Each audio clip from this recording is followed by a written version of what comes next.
Halo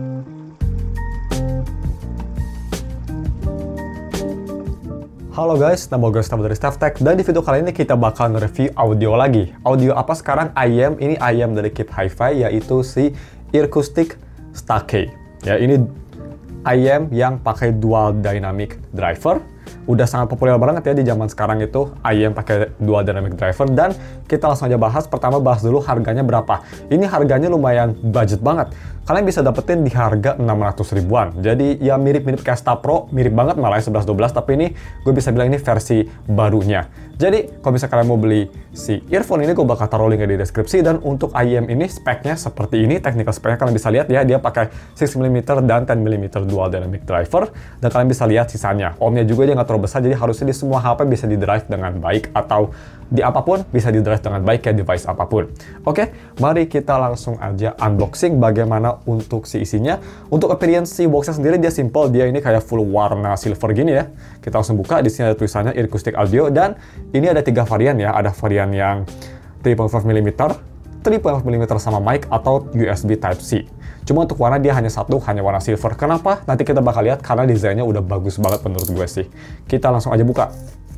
Salah satu highlight dari si earphone ini yaitu dari si suaranya. Katanya ini untuk harganya sangat rich banget, dan juga desain IEM ini absolutely amazing kalau di gambarnya sih. Kita lihat real life-nya bagaimana. Kita langsung buka dari plastiknya, langsung unbox dari boxnya, dan seperti ini. Bam! Presentasi amazing, bisa kita lihat. Silver Angel, cool name. Ini gue suka ya, small touch-nya ditutupin gini biar nggak kelecet sama si boxnya kalau misalnya di shipping. Nice touch. Kita pinggirin dulu aja untuk si IEM-nya. Yang pastinya detachable cable, kabelnya sendiri panjangnya di 120 cm. Kelengkapan dia semua ada di box ini. Dan kalau misalnya kita buka boxnya dari samping, di sini kalian dikasih apa aja. Yang pertama gue ambil kabelnya sendiri. Terus yang kedua, di sini kalian dikasih manual. Bisa kita lihat nih manualnya, dan juga udah ada stiker QC Pass di sini manualnya, logo si Angel-nya gitu ya, kayak cyborg Angel. Quite a unique mascot.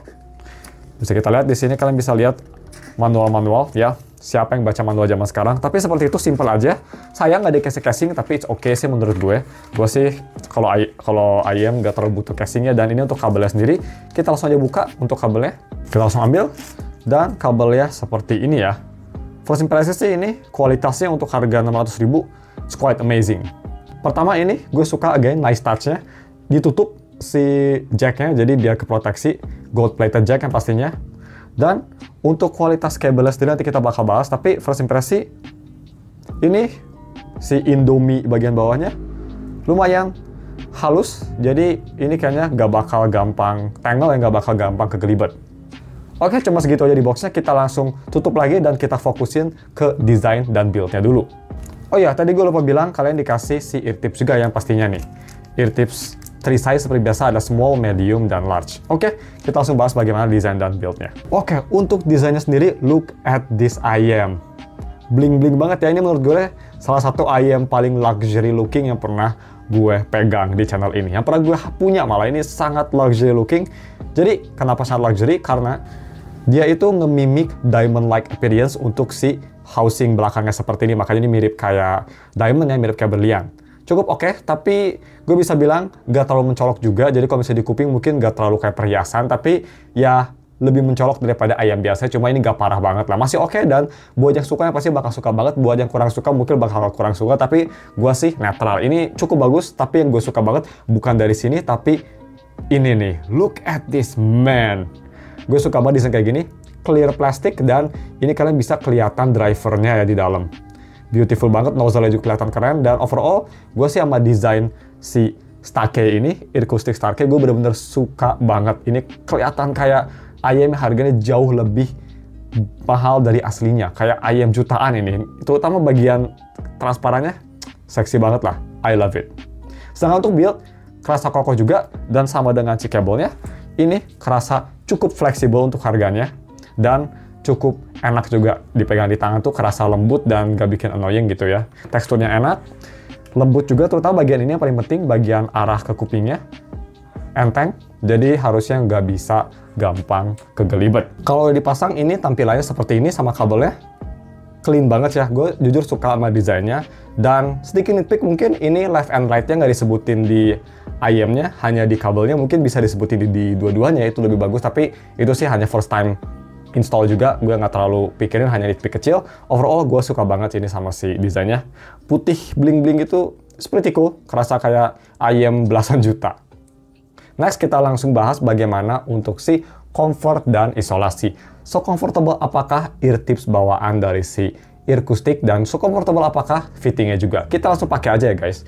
Jadi gue sekarang pakai nih perdana, dan ini gue pakai ear tips yang medium, yang paling cocok buat kuping gue.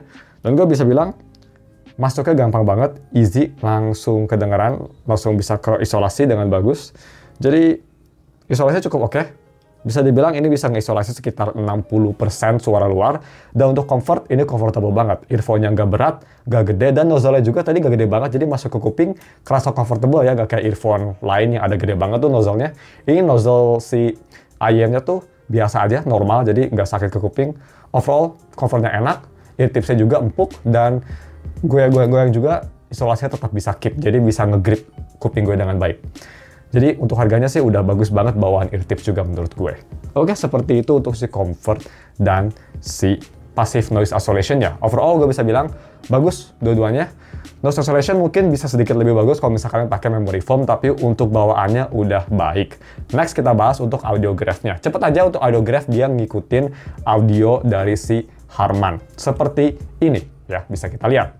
Oke, sekarang kita bahas bagaimana untuk audio quality-nya. Jadi gue bakal dengerin pakai IM ini beberapa jam, habis itu gue bakal review bagaimana si kualitas audionya. I'll be right back. Holy shit guys. Damn, jadi gue udah dengerin banyak lagu, dari lagu orkestra seperti Nier Automata, dan lagu anime juga yang pastinya, yang suara vokalnya ngelekit banget di beberapa headphone. Gue bisa bilang sound quality di Earcoustic Stake ini, di harganya, di best. Ini bagus banget, malah lebih bagus daripada IM-IM lain yang lebih mahal seperti Truth Ear Zero. Gue lebih suka ini. Yes. Terus apa lagi? Tangzu Zuanyu ini bisa ngalahin juga. Damn, like suaranya ini bener-bener safe banget, dan kalau misalkan kalian lihat di websitenya bisa dilihat tuh ya. Tuh, si Earcoustic tuh bilang memang Stake itu punya suara yang fatigue free, warm, dan smooth banget ya.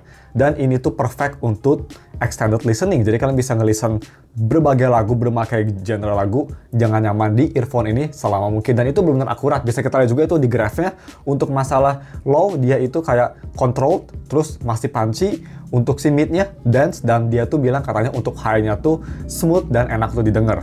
Jadi bagaimana experience gue pas sudah dengar beberapa lagu macam-macam ya di si Earcoustic Stake. Yang gue rasa ya in general, untuk low end-nya sendiri ini bener-bener bagus, tertata banget benar, dan dia itu nggak powerful tapi masih punchy, jadi masih enak. Jadi kalau misalnya kalian dengerin lagu dubstep atau misal kayak Bad Apple, awalnya kan ada kayak bass gitu, itu masih kedengeran dan masih bulat tapi kontrol, jadi nggak beber sama sekali, nggak bakal tumpah ke mid range atau ke treble-nya, aman. Terus untuk mid range ini menurut gue salah satu weakest point dari si IM ini. Memang IM ini lebih ke arah warm atau V-shape ya.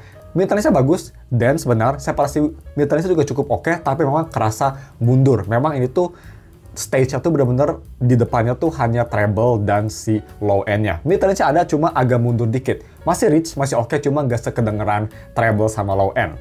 Terus untuk treble-nya sendiri, ini yang gue sangat salut. Treble-nya ini salah satu treble yang gue denger detail banget, tapi masih bisa mempertahankan smoothness-nya. Jadi nggak kecering-kecering sakit di kuping gitu, nggak fatigue sama sekali, nggak shouty sama sekali, tapi masih detail dan enak untuk didengar. Gue ngedengerin lagu yang vokalnya ceweknya tinggi banget sekalipun, di IM ini masih kerasa enak, nyaman, dan di volume tinggi sekalipun masih nyaman loh. Jadi bener-bener akurat banget ya untuk si slogannya tuh bener-bener fatigue free, dan ini salah satu IM paling smooth, IM paling aman, yang artinya ini IM yang gue bisa rekomen ke semua orang. Jadi untuk si sound signature sendiri, ini warm, smooth, detailed, dan bersih. Gue suka banget. Overall sih, untuk di harga 600 ribuan, ini sound quality-nya 10 dari 10. Bener-bener you cannot go wrong, dan versatile sekali. All-rounder lah ya, kalau misalnya bahasa HP mah. Jadi ya, gue sih suka banget sama sound quality-nya. Jadi bagaimana untuk konklusinya? Untuk konklusinya, ini adalah IM yang gue nggak usah ragu, ngerekomendasi ke kalian. Karena kuping orang beda-beda ya kadang-kadang, dan kadang ada yang suka A, ada yang suka B, tapi ini tuh safe banget. Semua lagu enak, mau lagu apapun ya. Bassnya bisa ngejar di rock, vokalnya nggak sakit di lagu anime, dan di orkestra pun walaupun mid-range-nya bukan yang terbaik, tapi masih cukup rich, jadi masih enjoyable banget. Overall memang ini earphone yang enak banget dipakai untuk lama banget. Untuk gaming juga surprisingly lumayan enak. Gue coba main kayak Wuthering Wave, masih enak, sound saja juga ini masih bagus banget. So, seperti itu ya. Ini IEM yang gue sangat rekomendasi ke semua orang. Mau itu bass head, treble head gitu ya, mid-range head, whatever. Ini sih gue rekomend banget karena memang all-rounder banget sih. Ini gue gak expect sebagus ini kualitasnya. Jadi ya, cuma segitu aja untuk reviewnya. Gue gak mau lama-lama juga karena ini kan hanya review peripheral. Thank you for watching. Kalau misalkan ada pertanyaan bisa komen di bawah. We'll see you again next week untuk video review lainnya. Bye!